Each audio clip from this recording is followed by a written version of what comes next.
Mic test, 1, 2, 3, 1, 2, 3. Alright, seems like we're live, everyone. And good day to you all lovely and wonderful people. Today, we will be talking about the opening of the Suez Canal during the 1869. The opening of the Suez Canal made travel between Europe and the Philippines much faster. Because of this, trade increased and more foreigners arrived in the country. Along with them came new ideas about progress, freedom, and equality, which influenced Filipino thinking and later led to reform movements. During the Spanish period, there were two types of clergy.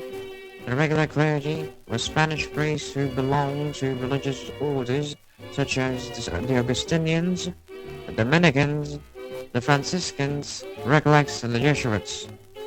The Augustinians were among the first missionaries in the Philippines and helped establish early churches. The Dominicans were known for education and running schools. The Franciscans focused on missionary work and helping communities.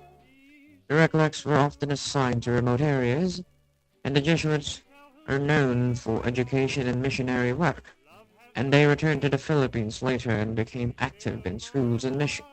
The secular clergy, on the other hand, were mostly Filipino priests who managed parishes under the supervision of bishops.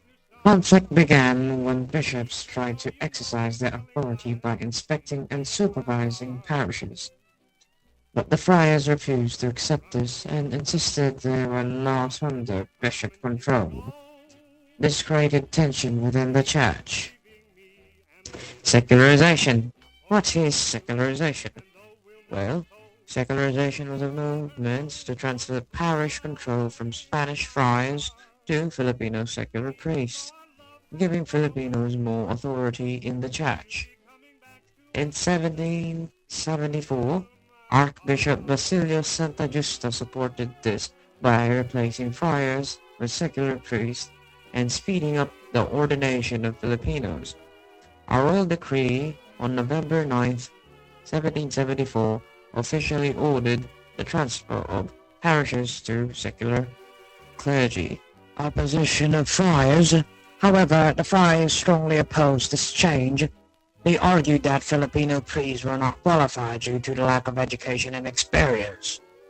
This issue became not only religious but also very racial and political, because it showed discrimination against Filipinos. Monsignor Pedro Pelaez was one of the strongest supporters of secularization. He defended the rights of Filipino priests and called for reforms within the church. Unfortunately, he died during the 1863 earthquake in Manila. After Pelaez's death, the movement continued through Fathers Gomez, Burgos, and Zamora, also known as the Gomburza. They continued to fight for equality between Spanish and Filipino priests and supported the secularization movement. When the Gomburza were executed by the Spanish authorities, it shocked many Filipinos. Their death became a powerful symbol of injustice and oppression. This event greatly contributed to the rise of Filipino nationalism and inspired future revolutionaries.